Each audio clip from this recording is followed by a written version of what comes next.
Good evening, everybody, and welcome to WCFL DolFans Talk. How's everyone doing today? It's hump day, it's schedule day, it's everything day. I don't know about you, but I'm not liking what I see on the schedule right now. It's really wacky. But let's go ahead and bring on our co-host, Mr. Dolphin Winters. How you doing, my brother? Yo, listen, everybody. Good evening to everybody. Thanks for tuning in to us. Papa Paul, congratulations on the puppies today, my brother. I know you're tired, but you made it to the show. And we're gonna talk about this effing schedule, man. Yeah, it's. I'm happy, folks. I'm happy that we're gonna get into it, Steve. We're gonna get into a crazy Dolphin. Shout out to the people that's on watching right now. I have mixed feelings about the schedule. We got to bring our brothers on, though. Yeah. We got to bring them on. Mr. John O'Hanlon. What's up, guys? How are you? Glad to be here on schedule day. Not overly happy with what I see, and we'll get into that stuff. I think the NFL screwed us again. Jack, come back here. And let's bring on the young man of the bunch. Man, the myth, the legend, the one and only who hasn't been on a whole lot, but he's got a life to live. And he deserves to live that life to the fullest. He's still a young man. Mr. Ethan Stepp. What's going on, guys? What's up, Ethan? How are you, brother? What's up, Ethan? How you doing now? I would say happy schedule day. I was happy until it came out. So. Yeah. See? I mean, we hardly have it's tough. The schedule is tough the way it is. It's set up so tough for us. I mean, with the fact that we have a lot of primetime games, a lot of those primetime games we give us short weeks. The bye week, we were talking about backstage. John was saying, that they're trying to give Phillips and Chubb time, which I like that. But I'm a little worried about the short weeks we're gonna have. Absolutely, yeah. I fully agree. I mean, we got a lot of long weeks, short weeks, short weeks. Right. Prime time is nice because young generation gets to see the team, and hopefully become fans. But damn, you gotta start. This is 3 years in a row. We got holiday games. Last year we had 2 holiday games. We had Black Friday and Christmas Eve. The year before was Christmas. This year we got Thanksgiving against Green Bay out in Lambeau. That screws a lot of people that want to go to the game that can't because it's a holiday week. Exactly. Yeah.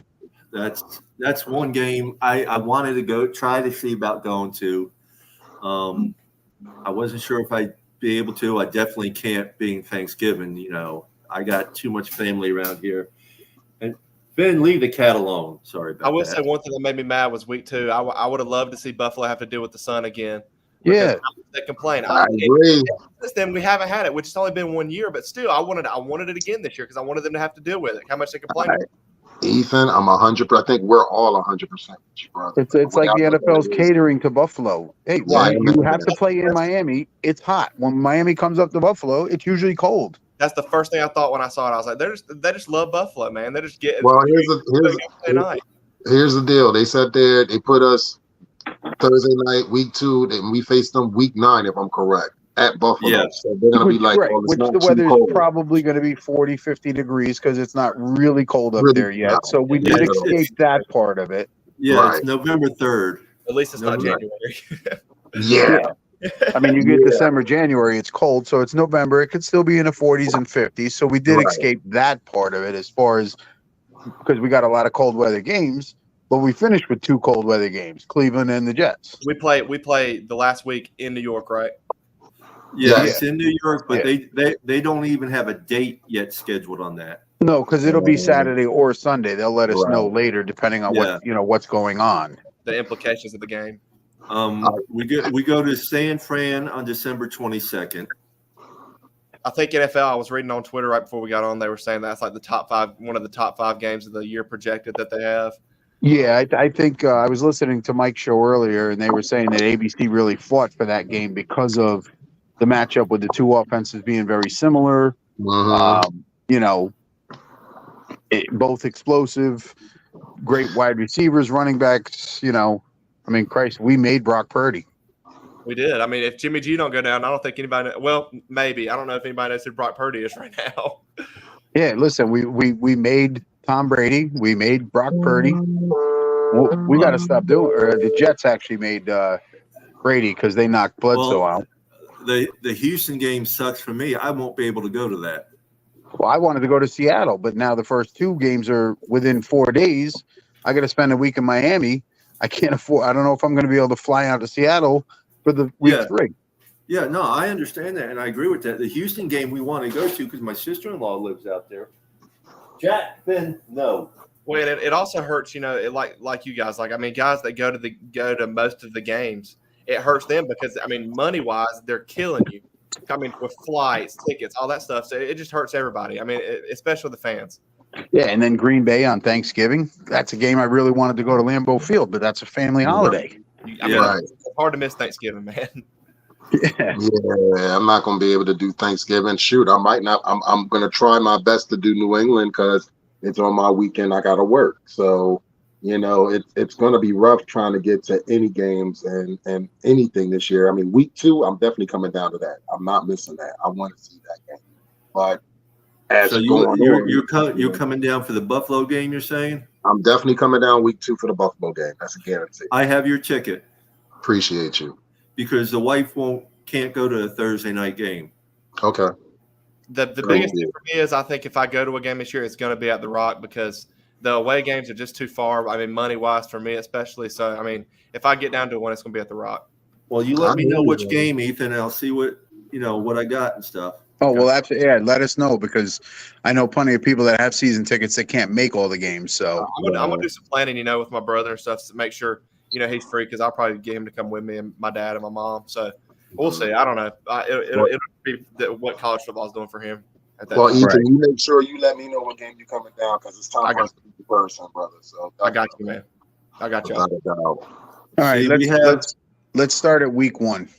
Okay, well, real quick, something Winters and I talked about. We're going to promote WCFL Helping Hands a little bit right first before we start on with everything. For those of you who don't know it, WCFL Helping Hands Incorporated is a 501c3 nonprofit.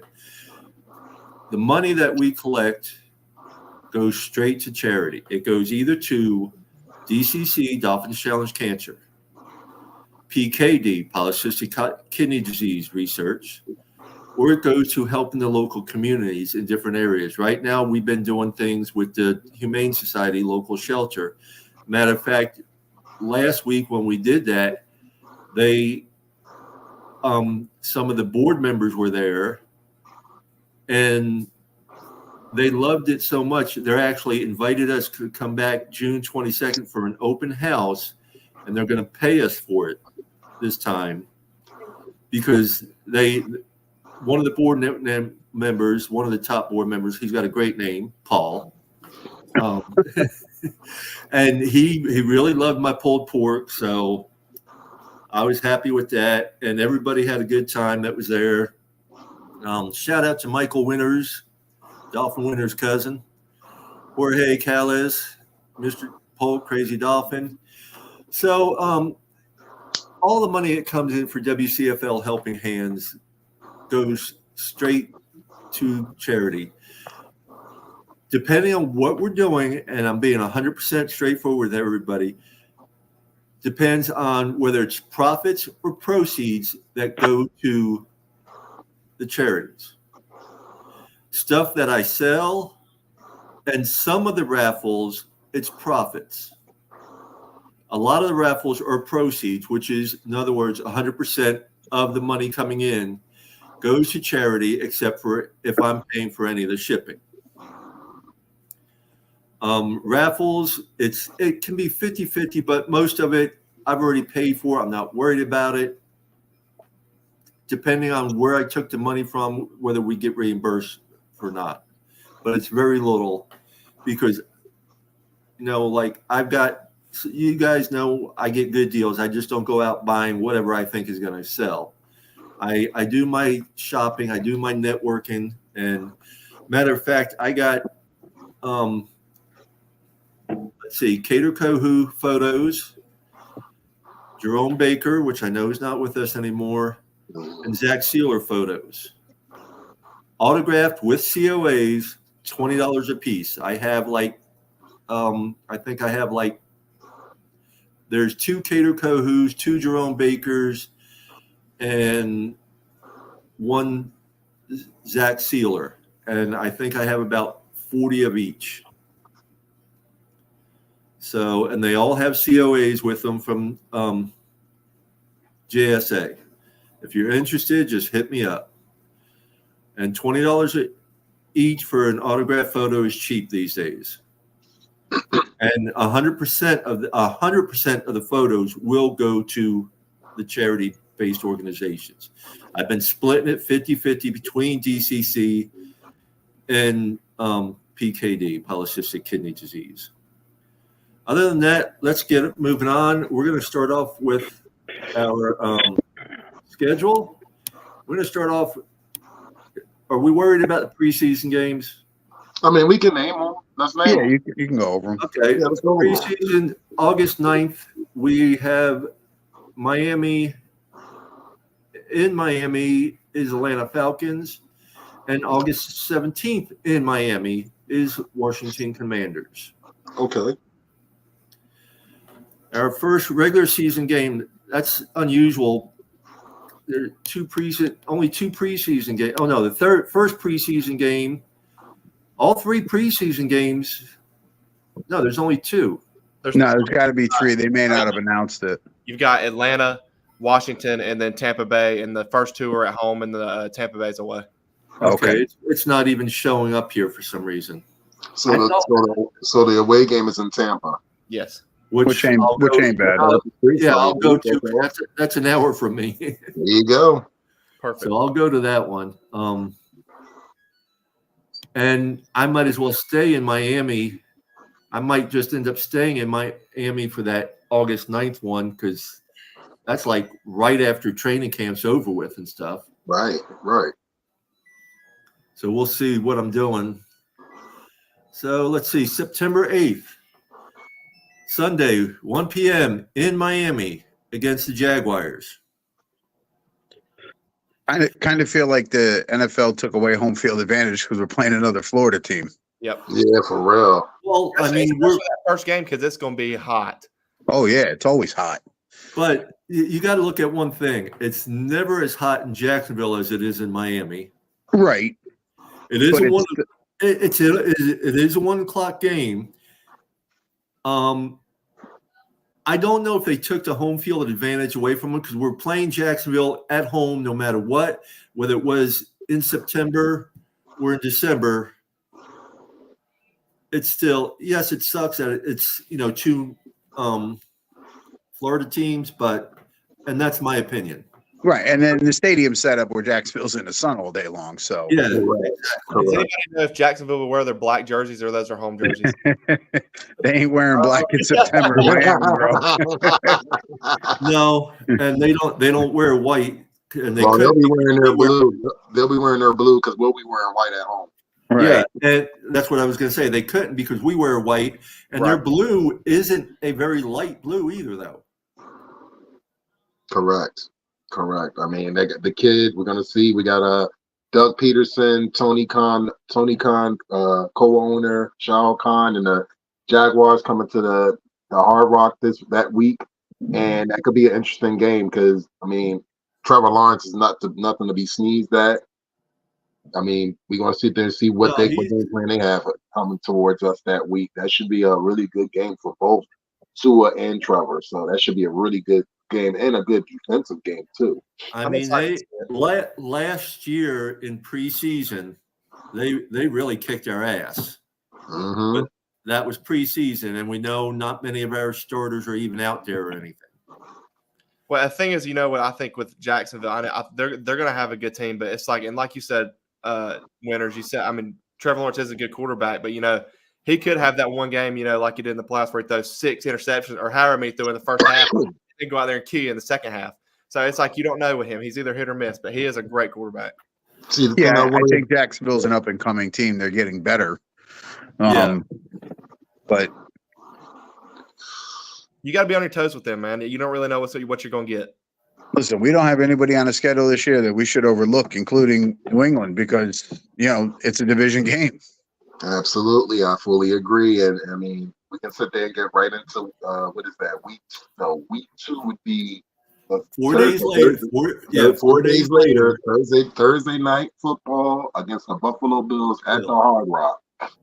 Now, the only thing I like about this is that Buffalo lost a lot of their good players this year, and it's in the beginning of the season. That's true. Yeah, getting used to adjusting to everybody. We still have a majority of our offense in a lot of ways. So our defense has got to, come on quick or something, but I think we have a chance of winning this game, even though it is a nighttime game, which sucks for us because I like to put the Bills in the cooker.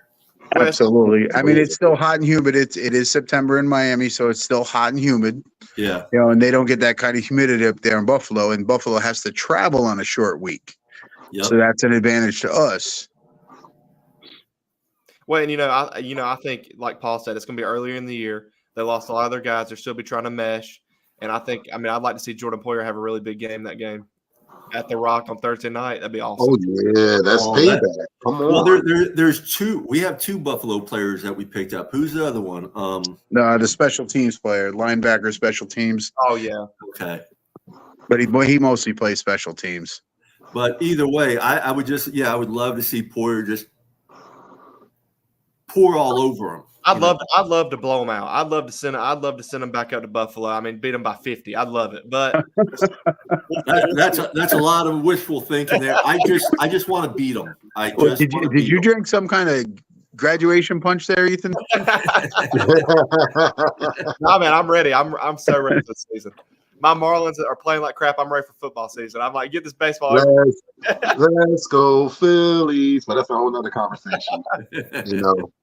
Best team in baseball. That's what I'm just saying, And this is one of those ones where I said, earlier, we kind of get screwed because it's a short week, but then we have a nice long week with a couple 8 days rest. Yeah, we have 10 days off basically till the next game before we go week 3.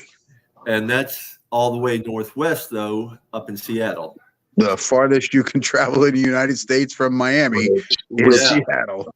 Which for a sucks, game. That sucks because I really wanted to go to that game. I've never been out in that area, and I've always wanted to visit out there. Shout out to Jamie. Y'all don't know who Jamie is. Jamie's a diehard Dolphin fan out there. He reps the Dolphins heavy out there in Seattle. And it's gonna suck because I'm not gonna be able to make that one. I already know for a fact I'm not gonna be able to make it. Yeah, I'm not sure I'm gonna be able to make it because I'm gonna spend the whole first week down in Miami to see the first 2 games. Right. I don't know if I can afford to then come home, work for a few days, and then fly to Seattle. Right. Correct. Yeah. It's gonna be hard on a lot of people, really. Right. Especially people like you or Tom or winners who wanted to go to the Seattle game. Yeah.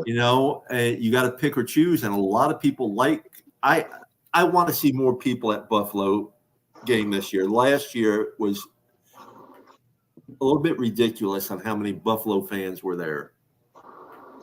I agree 100%. Well, it's like that every year. Yeah, but you would have thought last year with the way everything was going, still, and we had a chance, but John, as well as I do, the people want the money for the Buffalo's going to pay the money. Yep. And they're paying, for 300 seats, they're still paying $200 to $300 a ticket. Correct.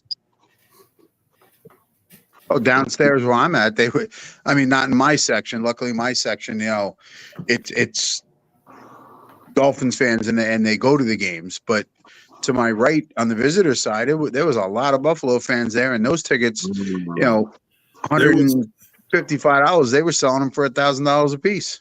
There was a lot of Buffalo fans in the 300s.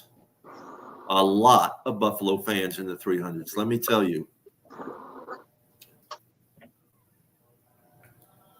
Well, week 3. Trust me, I was up there. I know. Yeah, week 3, Seattle. That's going to be a tough game, I think, still. Oh, it's always tough to fly across country and play in a different time zone. And I'm kind of hoping that maybe Coach will go out there early again, like on Monday or Tuesday. And Get used to the climate up there. Get used to the time change and all that stuff. Exactly. Yeah, exactly. Then we got, after Seattle, September 30th, week 4, we got Pedro's favorite game. The Tennessee Titans. The Tennessee Titans. On Monday night. Monday night. It's a revenge game for us. We blew it last year. Let's see if we can get them this year. Yeah. And ladies and gentlemen, I want to sit there and make sidebar. Next week's guest will be the Titan Queen herself, Melinda. Miss Melinda A. I don't know how to pronounce her last name. I'm not going to do that, but she's a good woman, and she's a sportsaholic. So she's going to bring it. Yes, she is. She's definitely going to bring it, and definitely, it should be a real fun show next week. But you're absolutely right, Ethan and John. It's definitely a revenge game. It's definitely a game that we shouldn't have lost, and we have to blame ourselves for that loss. So with that being said, it's a statement game for us when we play them Monday night. Mr. Polk says, but unfortunately, the Bills still have Josh Allen. Well, I almost look at things lately that Josh Allen might be a little toxic to that locker room. Well, I'm like this. I mean, we'll never know what happened between him and Diggs. We'll never know. No. We'll never know like what's going on. I mean, listen. We will see, because a lot of the Buffalo Bills players are no longer on that team. It's a brand new team up there up north of Buffalo. So, well, exactly. It's like someone said the other day, they believe Buffalo's in a rebuild. Well, we're going to see, because I'm going to be honest with you. As long as that man's still slinging the ball and he's getting the protection that he gets, and we can't let that happen. We have to start rattling his cage and not let him be comfortable back there. See, my whole thing is we've seen 2 defensive coordinators not have success. We are like about 1-7 against this guy with 2 different coordinators. So the third coordinator, we're going to see if he has the puzzle pieces to put it together. Because I feel like this. I feel that Mike McDaniel has the Patriots in the palm of his hands, and he's owned the Patriots the last few times that he's faced them. Let's see if this defensive coordinator can own the Buffalo Bills and sit there and maybe, like I said before, pick Poyer's brain. Maybe sit there and say, well, what does he like to do? What little things, what little nuances does he like to do? And we can play off of that. I mean, New England's done it for 20-plus years with Belichick. Why can't we? Yeah. Okay, week 6. That's when we go to the Patriots. And that's October 6th, which I'm going to try my hardest to get up there. Our brother Russell, which we'll be interviewing him in June.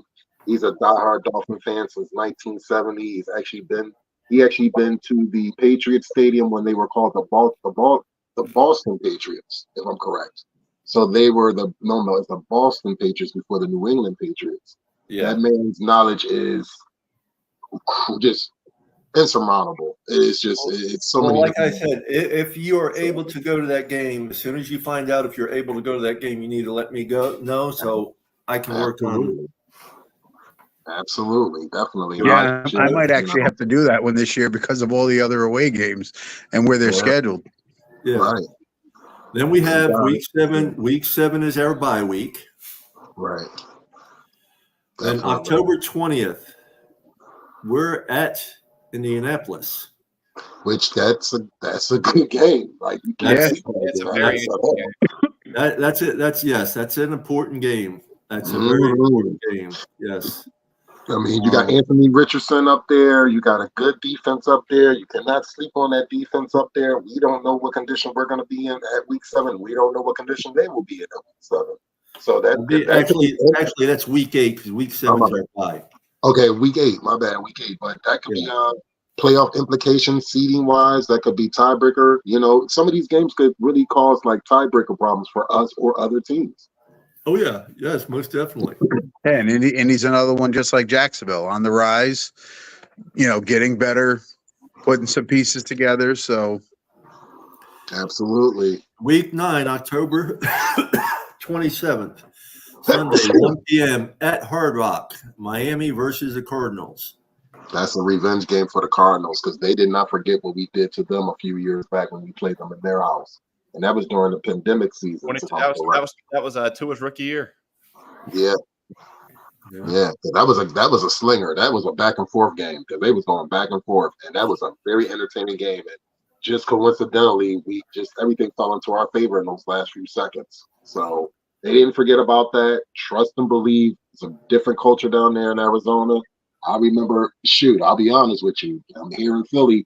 I watched that Arizona Cardinal Eagles game where they had the Eagles favored by 2 touchdowns against the Cardinals, and the Cardinals upset those dudes. So you cannot sleep on this Cardinals team at all.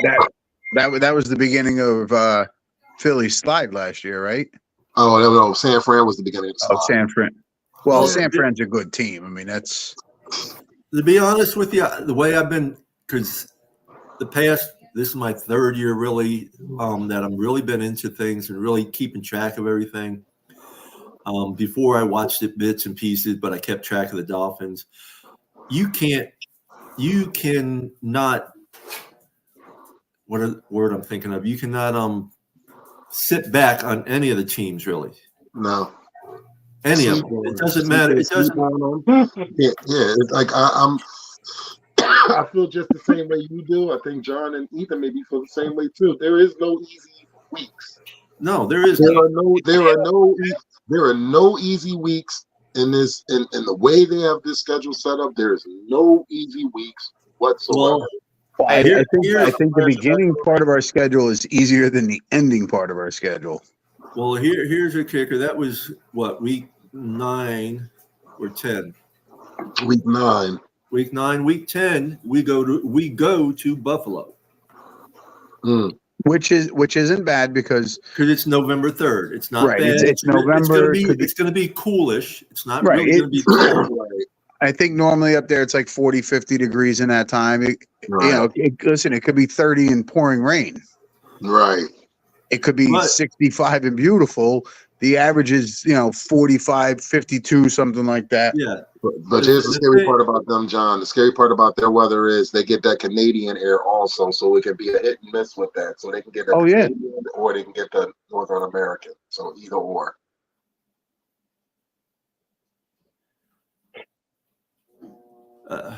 Sorry, I was reading. Someone's reading something wrong. They're counting 18 games. There's only 17 games. Yeah, there's 18 weeks, 17 games. 18 weeks, 17 games. But after that, after Buffalo, we go out to Los Angeles, the Rams. Which is that's a kind of a tough part of the schedule because you got to fly to Buffalo, fly home, then pack everything up and fly out to LA, which is on the West Coast. Exactly. That's what I'm excited to see, though. Jalen Ramsey and Odell return to where they once played, so it's gonna be where they both won a ring. Absolutely. Then after that, after the Rams, what's that? Week 13, I believe, is we're back home against the Raiders. Which that's Christian Wilkins' welcome back home party. Which we got to sit there and show him that, brother, we love you and we miss you, but we can't allow you to get to our quarterback. And the scary part about it is, and I know you guys know this from being at training camps, they said Christian Wilkins was owning that O-line that they had. We got to see what type of O-line we're going to have, and that's definitely going to sit there. No disrespect to any of the teams that we faced before we face them, but we are definitely going to see how our O-line is when we face those Raiders. Yeah, that game is going to be a problem game for us. Yep. Well, Christian wants to come in and play well. Hell yeah. Christian wants to get to Tua and hit him and knock him down and land on him and say, this is what you get for getting rid of me. Mm-hmm. Exactly. Then week 14, we're at Hard Rock against the Patriots.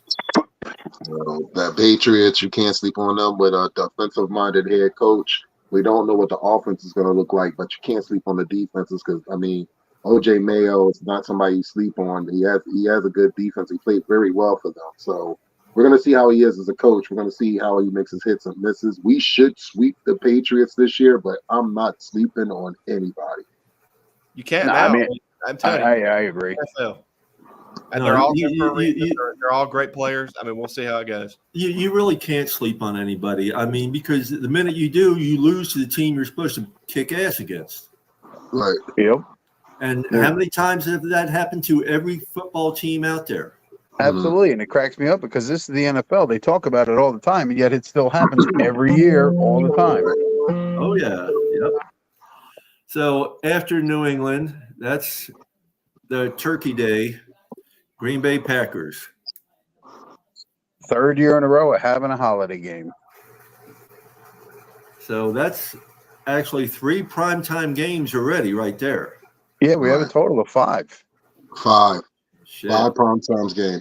Mr. Polk, we're gonna be dropping a link after we discuss the schedule, and we'll be dropping a link right after. Okay. Yeah, I'll be hopping off after we discuss the schedule. I got some summer class I've been working on. I got a big project due Sunday. Summer class? I thought you were done. Nah, man, I got one more semester. I got summer classes, then fall classes, then I student teach, then I'm done. So I only got like one full semester okay. left. Yeah. Well, thank you for that, winners. I'm looking at the schedule on another page. So I got you. After the Packers, December 8th, New York Jets at Hard Rock. That's gonna tell us a lot right there. That's playoff implications. I feel like this. I really believe this, gentlemen. I think our playoffs start right after the New England game and then right at the Jets game. Because they got it set up the way you think about it. We played Buffalo twice, so we got to at least take one from Buffalo, either that Thursday night game or that game before we face those other guys. If we don't take those games, we're going to have a problem. We need to take at least one of them. I agree with you 100% on that, winners. Mm-hmm. If we want to win the division, we got to win at least one of them. We got at least win one. Yes. We got at least win one because the way they feel is this: we come down to Miami and beat them in Miami, they got to come to Buffalo and they don't beat us in Buffalo. So we got to sit there and change that narrative. Either we take one at home and do that one at home, or we take the one. It would be nice if we can sweep them. That would be beautiful. Well, and the Jets, I mean, listen, that's all going to depend on Aaron Rodgers. Yeah, absolutely.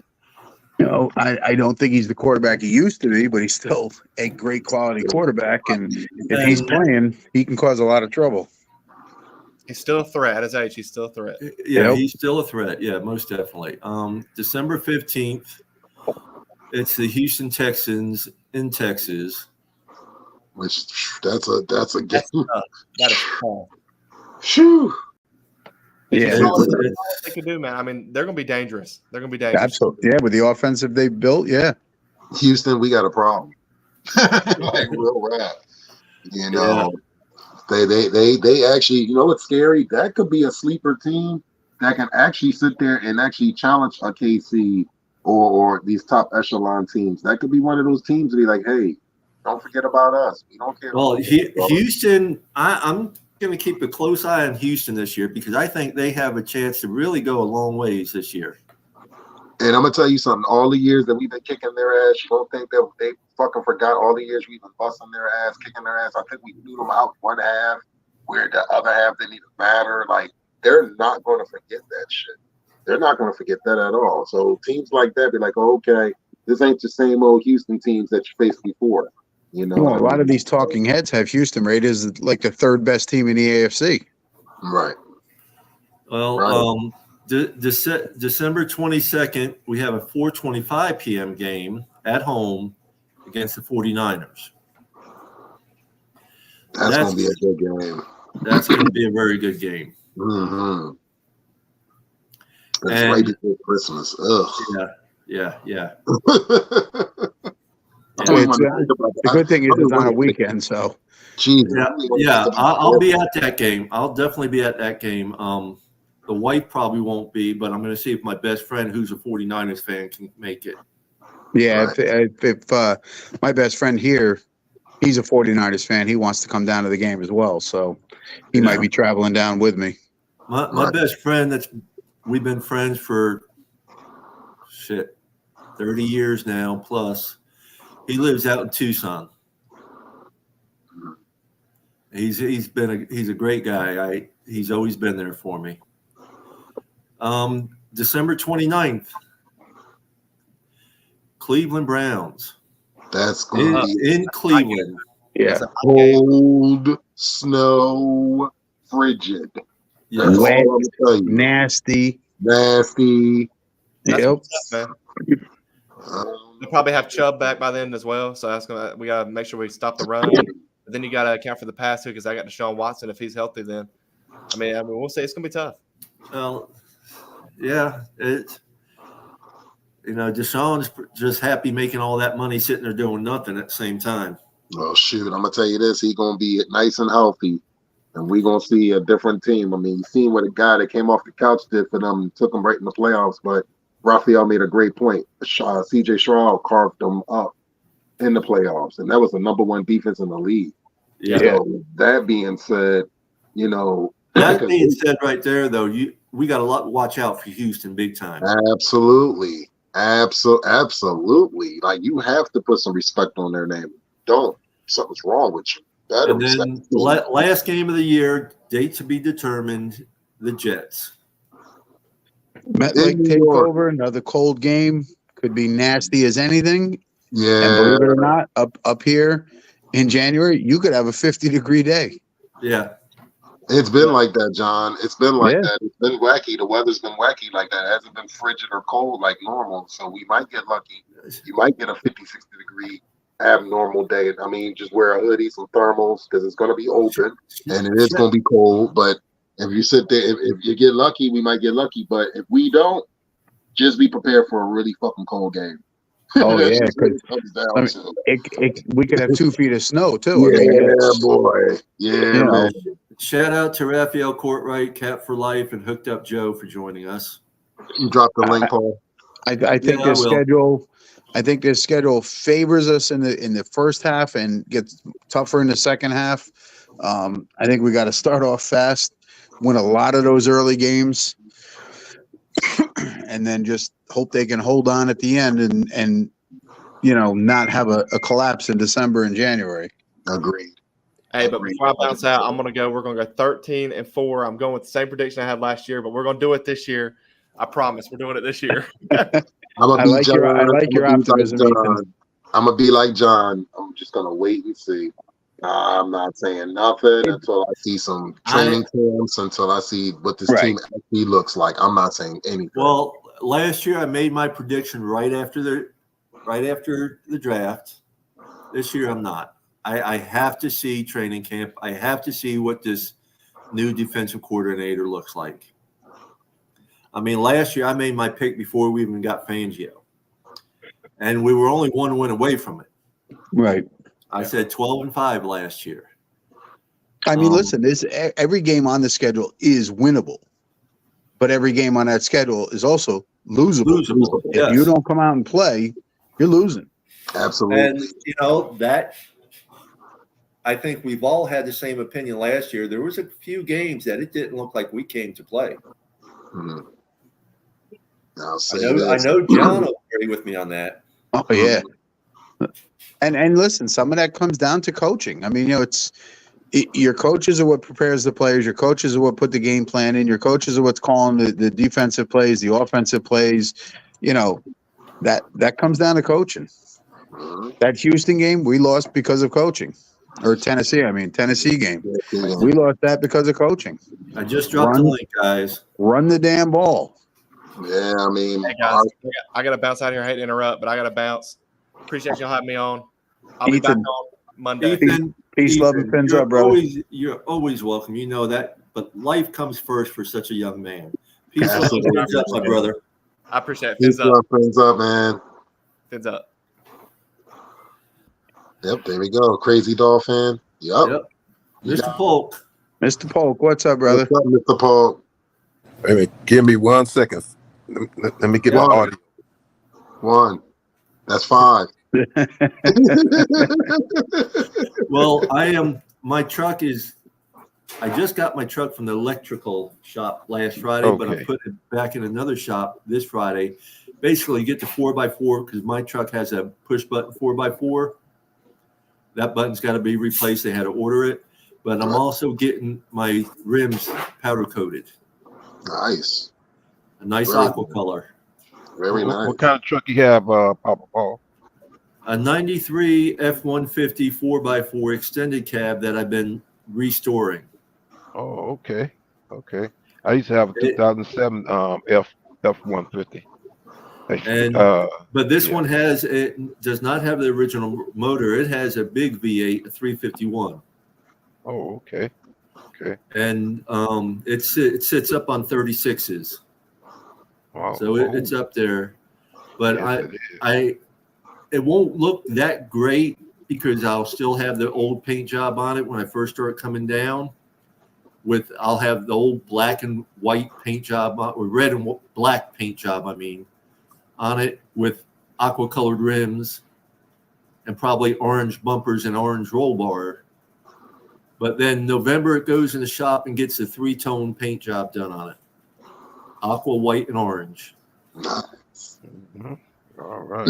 Can't wait to see, man. And I'm doing a paint job versus a wrap, basically because I'm trying to restore the truck for the most part. Absolutely. They're going to fix any little dings. It's got no major damage to the truck anywhere. It's got very light rust, but there's little dings. They're going to fix the dings. They're going to reshim the doors so they're not sagging. And doing a 3-tone paint job, plus painting the interior, that door frames and stuff like that. And even Tony, let's welcome Hooked Up Joe. Even What's Tony, up, who does the wraps Joe? What's up, Joe? Tony, who does the wraps for Paris and stuff, told me when I told him the price, he goes, if you're getting all that done for that price, he goes, go for it. Get the paint job. It's much better worth it. It'll last a lot longer than a wrap wheel, because a wrap, you really need to get a wrap redone every 5 to 7 years if you want it to look fresh and new like a paint job. And that goes by real fast too. Yeah. Especially if you don't keep it undercover, that wrap will go by in 5 years or less. Mhm. Yeah, that's the key thing. Said undercover. Mr. Polk, what do you think about the schedule? Oh, okay. Well, first of all, good evening, Papa Paul, Dolphin Winners, John, Hooked Up Joe. Well, when I say this, I'm not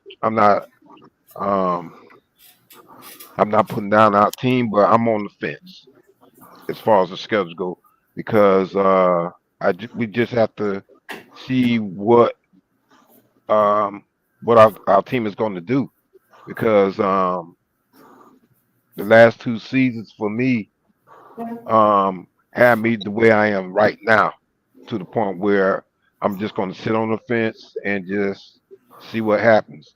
But as far as the schedule go, from what y'all been saying, we have to take each game at a time and kind of go look at each game as, okay, we got to win this.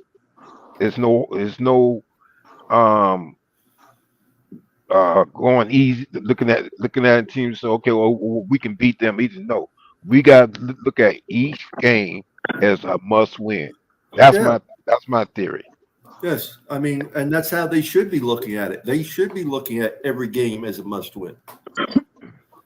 Just real quick, I want to answer Raphael's question. No, I will not paint your truck. I'm not doing the painting. I'm paying for the paint job.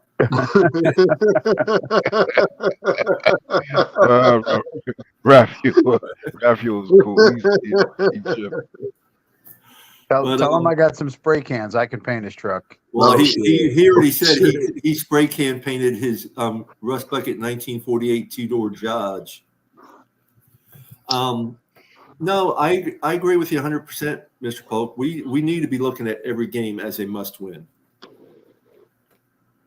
Yeah. Hooked Up Joe, what do you think about the schedule? I'm not too crazy about the week 6 bye, obviously. Week 7, actually. I'm looking at week 6 bye. Oh, okay, it might be. I might have miscounted them when I did it. And I do like how they. We have the California game. We have the Thursday night game. Then we have a little extra time before the Sunday game, which is going to be in Seattle, right? So that's having to go all the way up all the way across the country. And then we have a extra day for Monday Night Football after we get back. So we kind of got a little bit buffer on our One West trip there. But we are going to have, a pretty hellacious end of the season, depending on how things go. I mean, this going into last year, we had second hardest strength of schedule, and all we heard all year was how we didn't play anybody. This year, we're going in with a crappy, low end schedule of supposed easy teams. So that probably means we'll have one of the hardest schedules because it just always flip flops, So these teams, like he was talking about earlier, you go into a game right now, we're looking at a team and thinking one thing, but you go into week one, you get surprised by the Jags, Well, see, I mean, the whole thing with the strength of schedule is I never believe in that stuff. I mean, you look at it, they're factoring in the Jets twice last year without Aaron Rodgers. So, yeah, the Jets didn't. Record overall wasn't great, but they didn't have their starting quarterback. If he stays healthy and plays all year, we're going to face him twice. That changes the strength of schedule. So I never believe in that stuff. We had, I think, 4 or 5 teams last year that were on our schedule that were in the playoffs the previous year that didn't make the playoffs last year. So, yeah, we went from the second hardest strength of schedule, but in reality, what we played was not even close to that. And the end of our schedule, I think we have 4 or 5 teams that made the playoffs last year, all at the end of our schedule. Right. Well, real quick, Cap for Life asked how many 1 o'clock games we got. I counted 10 1 o'clock games. And that's even the Seattle one I'm saying, which is 125. So 10, 5. So we got five primetime games. So, and then you got 2 425 games. Yeah. Okay. Yeah, there's 9 or 1, but then there's the Is there 9 of them that are 1? 9 say 1 o'clock. 1, 2. Okay. The way I'm looking at the schedule, it could be messed up because I might have counted 1 twice. No, because Seattle, I believe, is 425. Yeah, Seattle's their time, 4. which is 125 our time. Right? Okay. It said 125. No, it won't be that way. 725 our Their time. time. 425. 425 their time, 725 our time. So that's It's like a 120 prime time it's game on the one- West Coast. No, it's 125. It's 125. Oh, okay. They're behind us. Right. So for us, it's a 4 o'clock game. I mean, if Right. you're talking about because they it's Eastern time that they put. Yeah. So that's right going to now, be 4 o'clock Eastern time. Yeah, because right now it'd be 6:33 right now. It'd be 6:33 Yeah. Pacific time right now. Yeah. But for scheduling purposes, the reason we talk about it's because of how much of the country is going to see the game. So in this case, the 4 o'clock game is going to be more of a prime time-ish type game. It's going to be more of a watched game, more chances to see it because it's at the 4 o'clock block. Absolutely. Right. And everybody, I'll say this to everybody. You know that we're going to get the publicity with Tyreek Hill, and OBJ, and what will Tua do, and all the different narratives and scenarios. And you already know that the teams across the league are going to get tired of hearing about them and get hyped up to face against us every single solitary week. All we hear about is this super offense. All we hear about is the trio between Waddle, Reek, and OBJ. All we hear about is Mostert. And they're not going to want to hear that. So you already know that teams are going to be gunning for us right from the door, starting with the Jags. Well, I mean, if the offense plays well, they can gun all they want because if they spread the ball around and move it around, it's there's not a lot of teams that's going to be able to cover those 3 guys plus the backfield. So our backfield is crazy too, man. I mean, The outrageous. question mark is the O-line now. That's the question mark.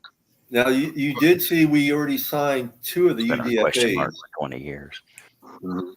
One of them is a center.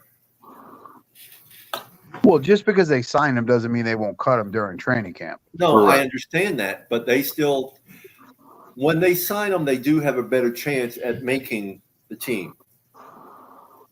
Because they're guaranteed at least some money. Without being signature, 99.9% they're going to get cut. without being signed. Right. You know, with being signed, at least your chance of being cut goes down to probably 75 or 80%, not 99. Right. But they said these two guys are really playing their hearts out. Yeah, And I guess they see something in these guys for them to at least sign them up. I think one of them, the centers, played all 4 years as center and was, I guess it was a smaller college. I can't remember right offhand. I don't have a mouse, so trying to look things up is really hard using your fingers. What I remember is he was in part of the elite as part of, it was a smaller college. He was in the top of, as far as an offensive lineman, being a center. As far as that vision that from the small school he was playing at. Yeah. Right. Well, here's the thing. You know, and I've said this on many platforms. We do have Bush Bears, our offensive line coach, so Yep. you know maybe he can help develop these guys like he did last season when we brought in guys off the street and what have you. So, Well, I mean, we just have to all see. know we need a center for the future. Yeah, definitely. Not just for today and tomorrow. We need it for a few years to come, at least. Yeah. Right, because really, if you think about it, center is sort of where we don't have. If I could be, y'all can correct me. We don't really have that much depth at center because we picked up the guy, We picked up a center, but the only depth that we really have is Eichenberg, who's not truly a center. Right, Right. and we don't Exactly. know what's going on with what Connor Williams. We don't know Yeah. what his Yeah, situation is. we got to look at the situation that we did pick up the guy from Philly, and they're talking about he sucks. The thing about it is, I'm like this: he sucked with you guys. It doesn't mean that he's going to suck with us. Which I keep telling That is a 100% true. you know, different systems make players different. So I'm like this. Exactly. You know, it's funny that we talking on this because I talked to an Eagle fan earlier today, and he was like, "Well, did we expose y'all?" I said, "Honestly, y'all didn't expose us because we had a lot of injuries when we faced y'all here in Philly."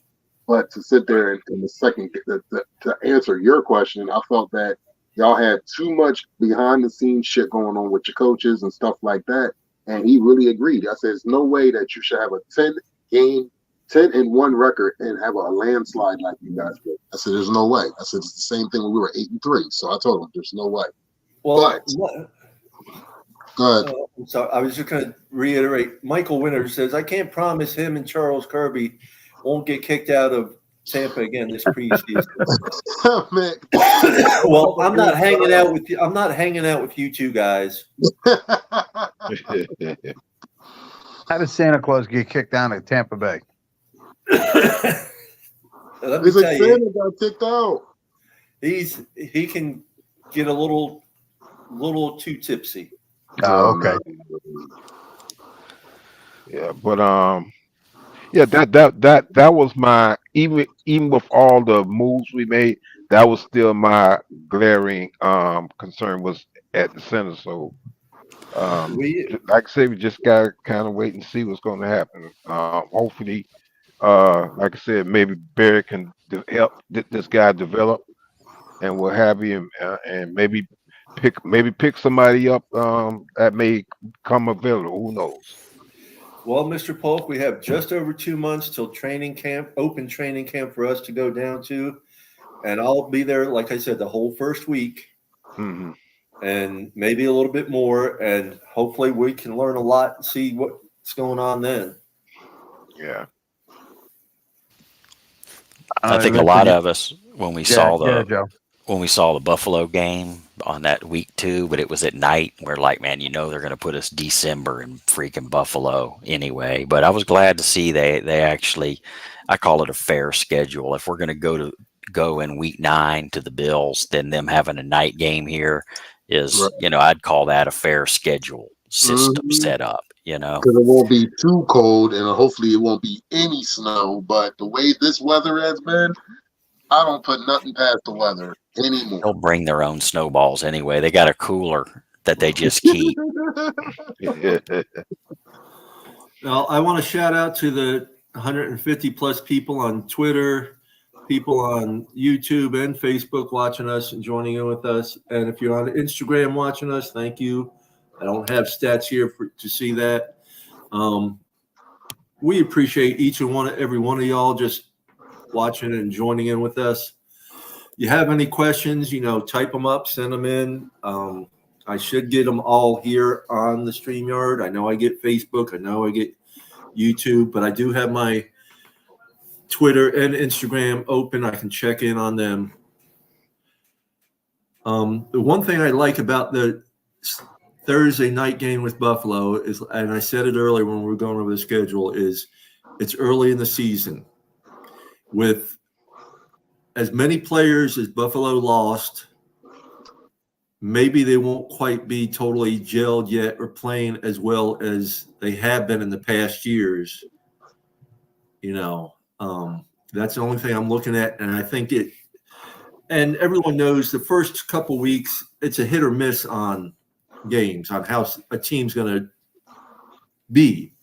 And I'm hoping that it gives us a little edge and we can take that game. I sort of agree with you as far as Buffalo, but our defense is the same way. We lost a lot of guys. We're filling a lot of holes. They got to gel. They got to work together, and it's only week 2. So hopefully by then they're playing well. I mean, you gotta think they might get their linebacker back, and he was a problem for us before he got injured. And I'm gonna be honest with you, we gotta make sure we protect Tua, because I'm gonna say this: we do not protect Tua. If Tua doesn't make it through the season, we are only going to be as good as we are, because that's just what it's going to be. That's just what it is. Well, and plus he's dropped that weight also, so that he can, I guess, start scrambling and do a few runs himself. And then, what was the other thing I was about to say? I'll get back with y'all. I just lost what I was about to say. Old man brain fart. If we lose Tua, it's a whitewash of a season. That it is. Yeah, buddy. It's whitewash of a season. Yeah, hooked up Joe got it.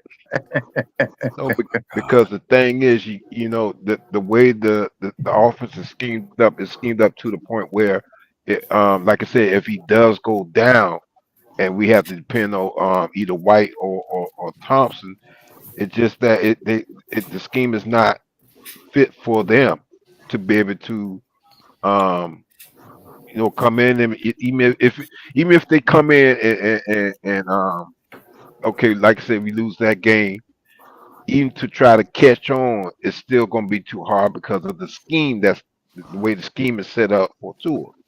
It just makes it difficult for any quarterback to come in there and try to fill in for him. I mean, I know no quarterback is the same, but it just the way the scheme is set up. That's the thing with that. Well, I agree with you, Mr. Polk. My feeling is that's one of the main reasons I really don't want to give to that contract extension right now. But if we do, I'm hoping Greer does his contract guru bit and puts in there that if he's injured where he's out for the year or out for good, he's not getting all this money. Got to have incentive money in there, like I think every contract should be like Odell Beckham's, a $3 million contract with 5. Because then your cap, what happens there is right now your cap hit is for nothing. In this case, if you do it with incentives, I mean, if he hits those incentives, we're not actually having to. Those incentives don't hit our cap this year; they hit our cap in the following year. But so not only that, it's going to make these players work harder to get that. Oh, yeah, that's the base reason to have it. Right, exactly. And I've said that in the beginning many a times, Joe, that I love the incentive-based contracts because those guys are going to play for that incentive. I've said it for years. All sports contracts should be incentive-based. Right. You got to have the good enough base that if you get hurt, because what the flip coin of that is that if you get hurt and you don't meet your incentives, then what happens is you play safe and you're not giving 100%. You're not doing things that you might get hurt doing because you're too worried about getting hurt.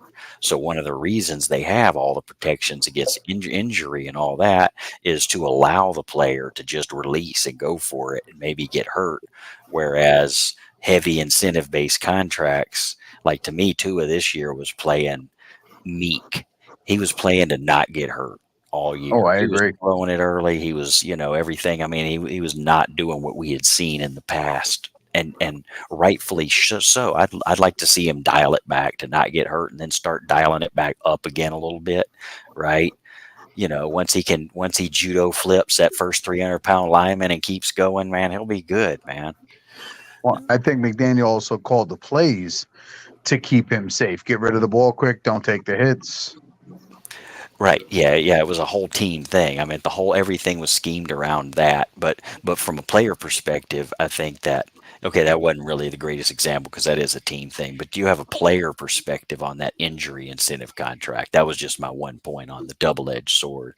It's Right. got to Well, be no. incentive, but you got to have enough base in it that they're still set. Right. But No, 50 I million is agree. ridiculous. I mean, It should be I'm 30 not million. saying totally incentive based. I'm just saying, like there should be like some kind of tier, like, after you hit your 4 or 5 years, okay, your base salary is 5 million. You can make up to 15 with incentives. You hit year 6, your base salary is 7 million. You can hit up to 20 with incentives. So they're still making money, but the incentives is a bigger portion of their contract so that you score so many touchdowns, or as an offensive lineman, if you're not giving up pressures or sacks and you're staying on the field, you can make, multi-millions more. And team incentives, like if you break it down to base salary plus individual incentives plus team incentives, because by having team incentives, you're incentivizing the not playing selfish mode. You start giving people stat money. Now they're like, you're not giving me the ball.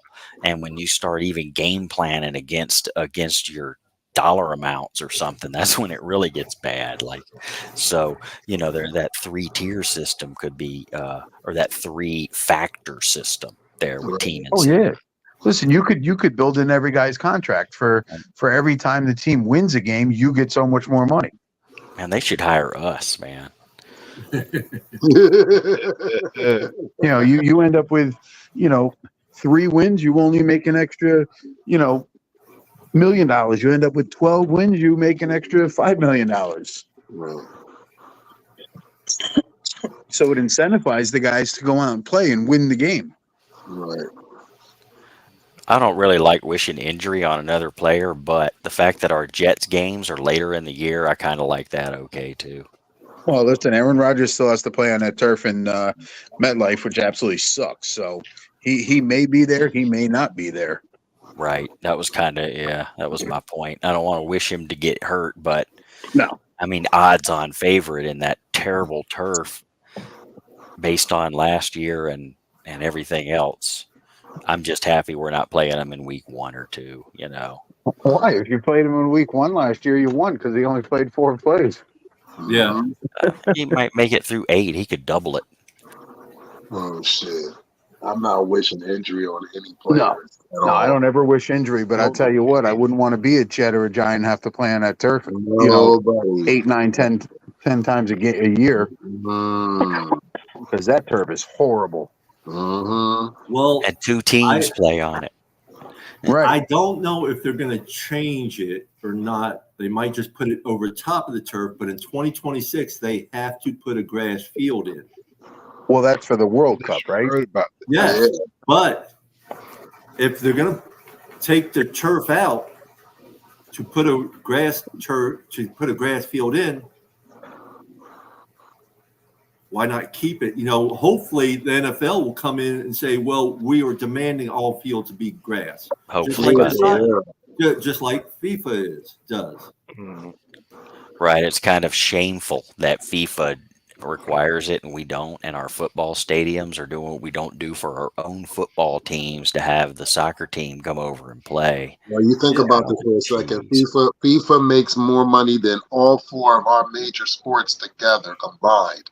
So FIFA is going to sit there and say, hey, look, this is how it's going down. We got multi-million-dollar players on these fields. Just like the NFL, but these guys, some of these guys is ridiculous. And they play for 2 or 3 different clubs also. So I take nothing away from the NFL, but FIFA, that's a whole nother spectrum.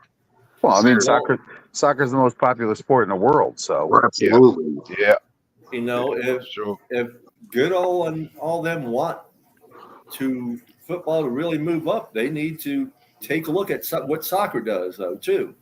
Well, we've talked about this before. It cracks me up that the NFL wants to talk about injuries, but yet they let them play on this turf, which destroys ankles and knees and Achilles, and that's not worrying about player safety. No. I'll be right back, guys. I got to fill up my drink. No problem. Just like I've said on previous shows we've had, they keep talking about concussions and they want to make the game safer, and I get that because CTE is a real thing, but yet watch every single play. Guys are jumping up, smacking each other in the head. Stop smacking them in the head. Smack the shoulder pads. Stop hitting each other in the head. Stop headbutting each other. Well, don't forget, Kristen Wilkins was the one who hurt that wide receiver that we picked up. What's his name? He played when he jumped over him.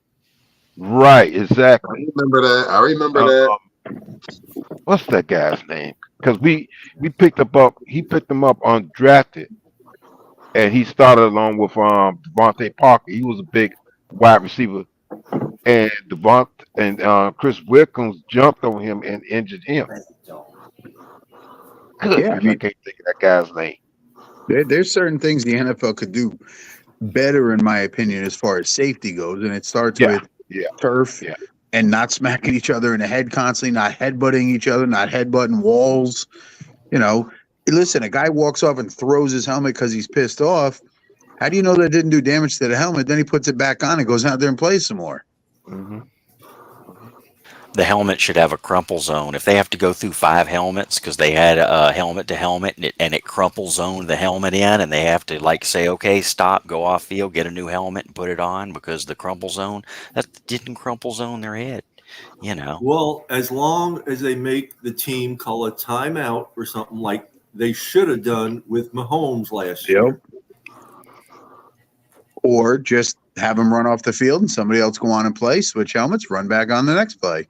Yes, exactly. Which should have been done. One of those 2 things was supposed to have been done.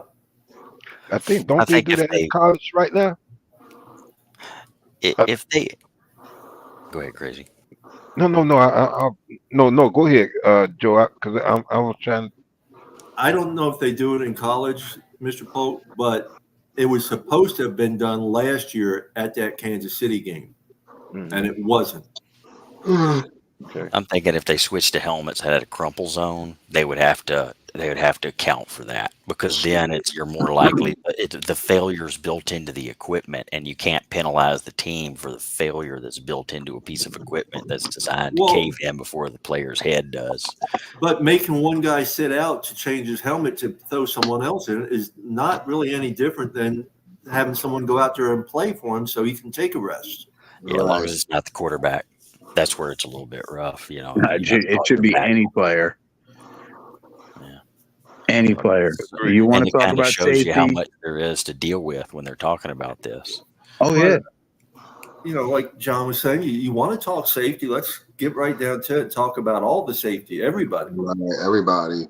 I mean, Mahomes, if he would have got another hit like he did with that helmet the way it was, because he played a down with it.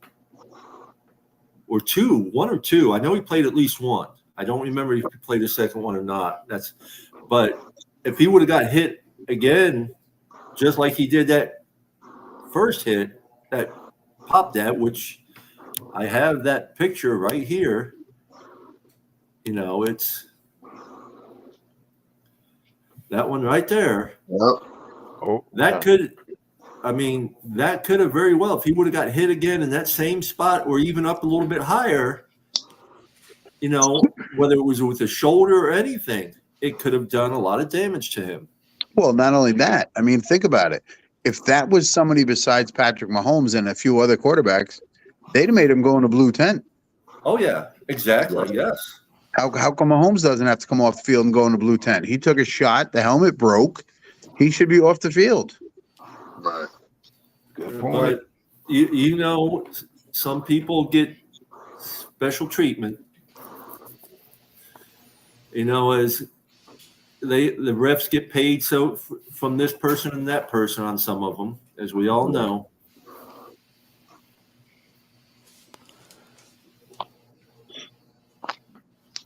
What's up, Taco? What's up, Taco?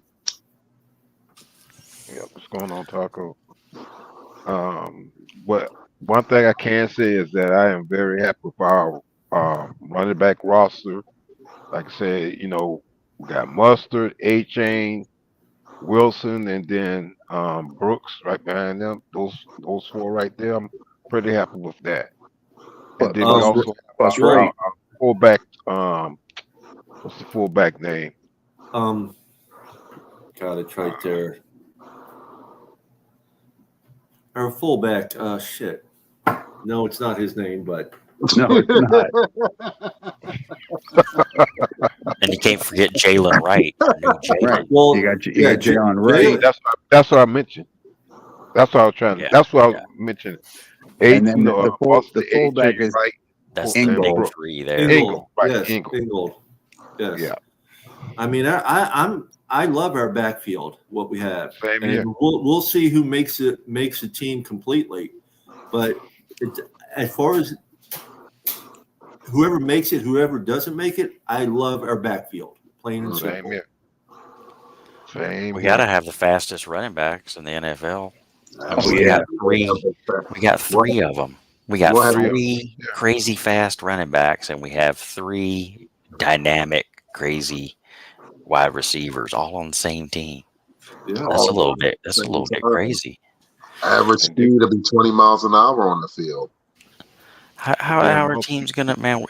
You thought we were keeping defensive coordinators up at night last year. I mean, geez, man, if all of our guys are healthy and our scheme is clicking, I mean, it seems like McDaniels already has plays lined up for Odell Beckham. He was like, yeah, he showed me my film and the other film and showed me how it would all mesh, and they're ready to go, getting Beckham involved already. Well, I agree with that. And like I said earlier, I think we didn't lose a whole lot off of offense. No. We picked up. I think we actually made the offense a little better. Yeah. It's the defense I'm more concerned about with all the new bodies and people that are there. And exactly, I agree with you on that defense. So our offense is should start off better than they did last year to start off, because they should be one step further than what they were. We all know there's always this adjustment from being off and stuff, but it shouldn't be a big adjustment except for whatever McDaniels decides to throw in this year, because they say he throws in something new every year. So let's hope it's getting the tight end involved. Absolutely. That's what I'm about to say. Absolutely. Utilize your tight ends because we didn't do that last season. We didn't utilize our tight ends. Be quiet about talking about our tight ends. We don't need Miss Pam coming in here and talking for the next hour. Where's Miss Pam been? She's, I think her mother's still under the weather. She's been okay. Miss Pam. okay. She's actually been a little sick herself too. Oh, well, feel better there, Miss Pam. Yes, definitely feel better, Miss Pam. We miss Miss Pam on the show. We love Miss Pam, and if I didn't give her a hard time about spending 2 hours talking about her tight ends and stuff, well, we got a lot of tight ends to sort through this season coming up. We got a lot of people to sort through this season. Really, Roster spots are going to be like gold this year. I mean, oh my God, and everybody's going to want to play here. they're going to have to drop kick one of the players and break their leg to get them onto IR to make a spot for somebody. Well, honestly, even if they don't go to 18 games next year or whatever, I still think they need to raise the roster a few guys, even if it's only going to 60. That's only 7 more guys. Agreed. Oh, we say that all the time. I mean, you're going to keep adding games. You got to add to the roster. Yeah, because exactly. preseason is not preseason now these days is nothing like what it used to be. Preseason back in the 70s was just like a regular game. Yeah. Those guys played. You couldn't really tell a difference between just like you said, Papa Paul. You couldn't tell a difference between preseason and regular season back in the day. You couldn't tell. These days, it's just you're just trying to figure out who you want to keep on the team and who you don't. Mm-hmm. Yeah, but if you increase the roster, then the coach can look at that guy and say, you know what? He's going to be something in a couple of years. And I agree with you on that. But you need to increase the roster because there's so many more injuries with the more hardcore games you're going, and with the fact of how you are trying to protect these players from being injured. You know, they're calling injuries now that back in the day weren't even injuries. You know, people played with broken arms and stuff. Yeah, but that's because of the money now. Back then, they didn't make the money. Most of these guys had off-season jobs. You know, it wasn't just the NFL. I understand that, but they still played it because they loved the game. Oh, sure, but I don't think that people played as much these days for the love of the game as it is for the love of the money. Well, I mean, I don't know. I mean, I kind of disagree with that because a lot of these guys start when they're very young and they love the game. And then they find out, hey, I'm pretty damn good at this. And they just keep getting better and better. And, you know, hey, I got a chance of making the NFL. And then when they do, it's life-changing for them and their family because of the money they make. And they should make that money. The amount of money the NFL brings in, they should make that kind of money. Mm-hmm. Agreed. And the roster increase also gives them an excuse to knock the cap up a huge amount to start making up for the fact that wide receivers are making quarterback money.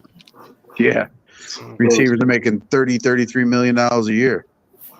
Yep. And now that means ticket sales will be going up again. It was. Well, they're going to go up no matter what. Hey, Nancy. Ticket prices are going up every year.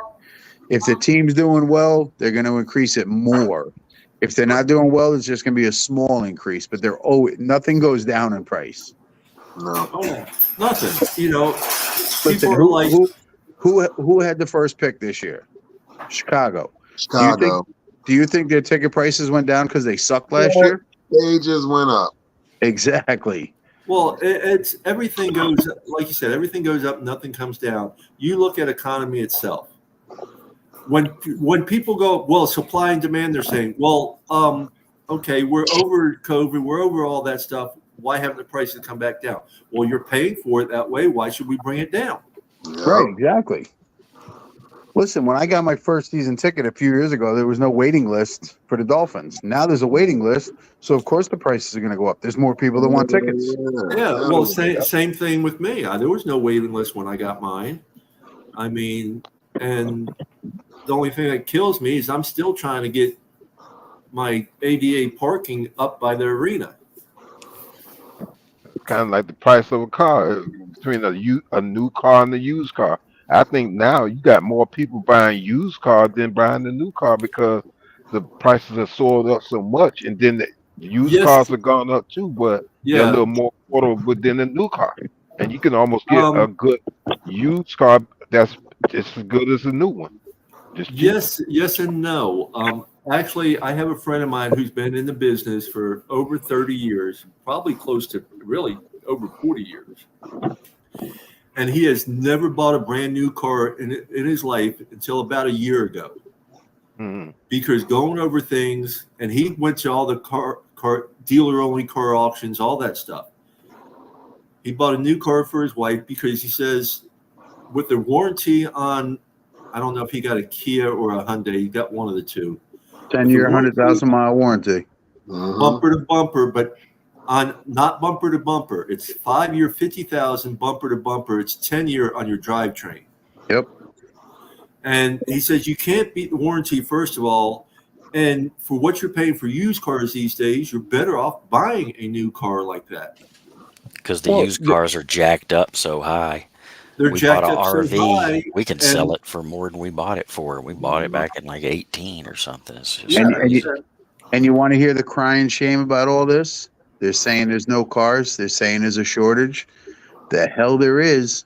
I got a buddy that works in Newark at the port that brings those things in. He said there is thousands upon thousands of cars just sitting there. Nobody's coming to get them. Yeah. Nobody's picking them up. They're not filling the lots the way they did. They're literally sitting at the port in containers. Jacksonville is the same way. They have a ton of cars sitting in their port. Oh, I'm sure every port does. Yeah. But they want to tell us there's a shortage so they can jack the prices up, and then there is no shortage. They're sitting there. They're just not bringing them out.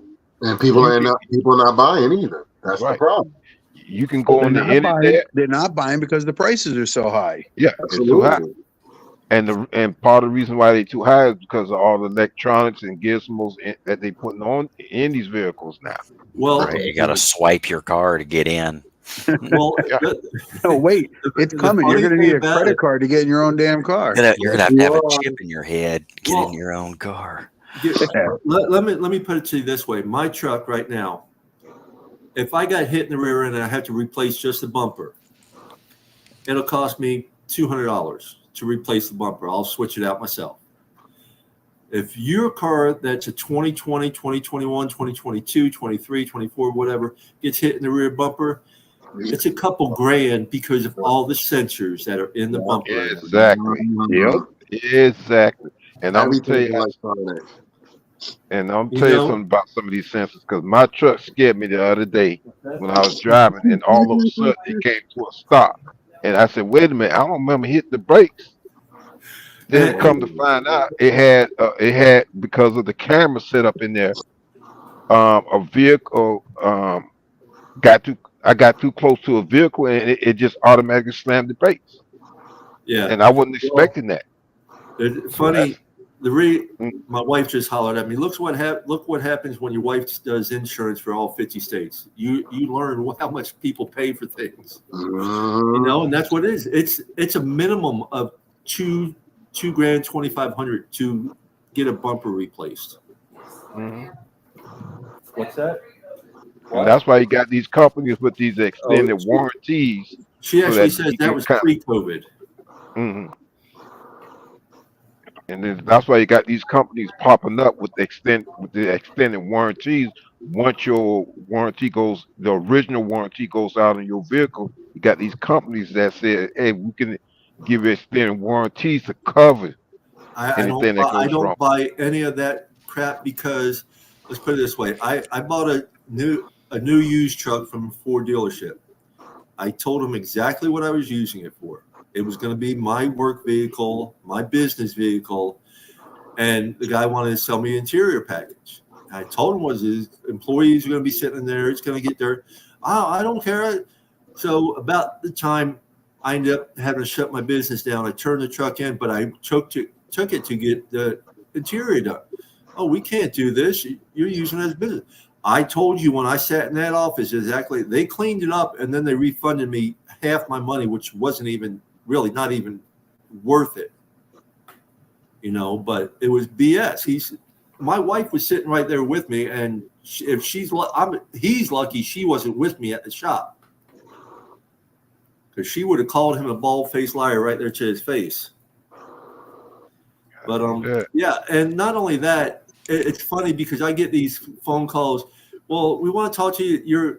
Your warranty on your car is expired. I just ask them what car. Well, they never know. No, they don't. Nope. They don't. I said, you're calling me about my warranty on my car and say it's expired. What car is it? Is it the Jag? Is it the Porsche? Or is it the Lamborghini? Which, of course, I don't have any of those. God forbid. I couldn't afford the insurance on one of those, let alone any of them. All of them. I couldn't afford the windshield wiper blade on that on one of them. My friend, who's a car mechanic for about 40 years or more, he actually works on all of John Cena's cars. And John Cena's got some really nice cars. Really nice cars. So let me tell you, he's a good mechanic. He knows what he's talking about. He knows what he's doing. That's why I always go to him for second opinions. Nothing wrong with that. All right, But, gents. I had a very long day today, so I'm going to jump off a little early today. I think we're all going to call it for tonight. We went over the schedule. We went over all our little tidbits we liked and everything. So go ahead and give your last words, John. Last words are, let's see what happens June 1st. See what kind of guys we could pick up to fill some holes. Maybe we can get a good veteran or two here, and that's all we're going to get is good veterans. Hopefully a couple of these young kids, whether we drafted them or they came in as undrafted free agents, we find a diamond in the rough here or there. Hooked Up Joe said it, the 53-man roster, it's going to be tough this year. There's a lot of talent there. There's going to be a couple names that surprise us all when they get cut or get put down on the practice squad just because of the talent that's there. So, but it's a wait and see game like it always is. We got June 1st, then we got training camp, and then preseason. So we got a little ways to go. It's getting closer. I can't wait. I'll be starting booking flights tomorrow, obviously, for that first week. Yeah. Probably come down Saturday and stay till the following Saturday. If anybody is flying in from out of town, if you have Spirit in your area, and I know a lot of people don't like Spirit because they're very uncomfortable, but I already looked at my first week, Saturday to Saturday, it's like $80 round trip from AC to Fort Lauderdale. So if you got a smaller airport in the area, go on and check Spirit. Yeah, the flights suck. The seats are hard. There's not a lot of leg room, but for the price, you can't go wrong. I'm right there with you, John. Thank you, John. That's my time, guys. Appreciate it. Love Peace, you guys. love, fins up, Love you brother. too. Peace, love, and fins up. John. Mr. Polk. Well, again, I appreciate you guys having me up on the panel with y'all and what have you. I enjoyed every minute of it, and I enjoy each one of y'all. I will say that one thing I can say is that with the draft, I did approve of what we did as far as drafting players and also the undrafted players. So, just like John said, I think we may find a couple of diamonds in the rough. So just gotta wait and see. So I'm on the fence, but the Dolphins is my team. And I wish each one of y'all a blessed night and what have you. And I'll see y'all. When is the next show? When is the next? Saturday o'clock from 6 to 7 p.m. Eastern time. You said Saturday? Saturday, 6 to 7 p.m. Eastern time. We always enjoy having you, Mr. Polk. You are our regular guest. Anytime, any day that we're on, you're more than welcome to join us. You have a blessed night and a blessed week, sir. Peace, love, and fins up. Peace, love, fins All right, up. peace, love, and fins up. All right, y'all take care. Good night. Mr. Hooked Up Joe. All right. Thanks for having me up, as usual. I really appreciate it and enjoy the show in general. And I'm happy we have our schedule. So now we can talk about real players after the draft and our real schedule after the schedule. And we're on to pretty much everything's real from this point forward. You know, we know where we're at and what we're doing, and we're ready to go. Fins up. Fins up. You have a great night, Joe, and a blessed week. Peace, love, and fins up, brother. Fins up, brother. Well, another show. I mean, I'm happy about the schedule, but I'm not happy how it's laid out for us. But at least we got a schedule to look forward to, and I'm just looking forward to the season, man. We'll see how everything goes from there. And I just want to thank everybody for tuning in and watching tonight. Looking at 236 across the board, a few likes, a few hearts. We appreciate you guys and ladies out there. Appreciate y'all. We appreciate each and every one of y'all. Not this Saturday, but on next Wednesday. We have a show on Saturday, then we have a show on Monday. But next Wednesday, we have the Titans Queen, Tennessee Titans. Come, it's going to be a blast because she's a sports gal, just like 305 Sports Babe. So you don't want to miss it. Saturdays and Monday shows are only 1 hour long. Saturdays 6 to 7, Mondays are 5 to 6. So other than that, everybody have a blessed and safe week. We love y'all. We appreciate each and every one of y'all. Thank you, and peace, love, and fins up, everybody. Thank you. Have a good night. Y'all have a blessed night and a blessed